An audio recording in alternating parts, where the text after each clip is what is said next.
Seorang desainer Indonesia diduga terlibat dalam penjualan organ tubuh manusia. Dilansir dari The Newsweek, polisi federal Brasil berhasil menemukan tangan manusia dan 3 bungkus plasenta manusia diduga telah dikirim dari Universitas Brasil ke perancang busana di Singapura. Polisi menggerebek sebuah laboratorium di Amazonas State University pada tanggal 22 Februari. Mereka mengungkapkan bahwa organ-organ tubuh itu diawetkan oleh seorang profesor anatomi. Sebuah pernyataan polisi dalam bahasa Portugis mengklaim bahwa laboratorium anatomi melakukan ekstraksi cairan tubuh, bagian dari proses plastinasi, di mana cairan diganti dengan plastik seperti silikon dan epoksi untuk mengawetkan bagian tubuh. Profesor itu sekarang sedang diselidiki. Belum jelas apakah kiriman tersebut telah dicegat dalam perjalanannya ke Singapura. Paket itu diduga ditujukan untuk perancang busana dan influencer Indonesia Arnold Putra, yang telah menarik kontroversi karena ketertarikannya pada bagian tubuh manusia di masa lalu. Pada tahun 2020, ia menjadi berita karena menjual tas tangan yang terbuat dari tulang belakang manusia. Putra mengklaim tulang-tulang itu bersumber secara etis dari surplus medis di Kanada.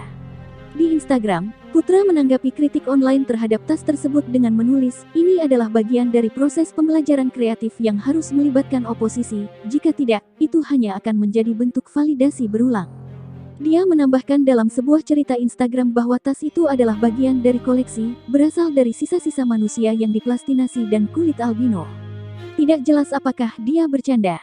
Di platform Not Just a Label, Putra mengatakan bahwa dia terpesona oleh bagian tubuh yang dilebih-lebihkan dari humanoid mitis yang hanya diedarkan dari mulut ke mulut. Perancang tersebut dikenal kaya raya dan memiliki kehidupan mewah di media sosial, meskipun akun Instagramnya kini di private.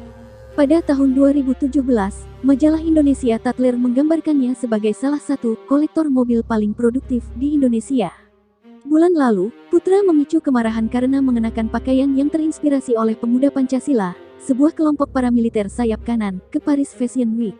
Sebelumnya, seniman Inggris Anthony Noel Kelly dinyatakan bersalah menyelundupkan sisa-sisa manusia dari Royal College of Surgeons untuk membuat cetakan patung. Dia dijatuhi hukuman 9 bulan penjara pada tahun 1998. Perdagangan organ manusia adalah ilegal di hampir setiap negara, dengan hukuman yang berbeda-beda. Hukum yang berbeda di setiap negara dapat memperumit penuntutan yang melibatkan lebih dari satu negara.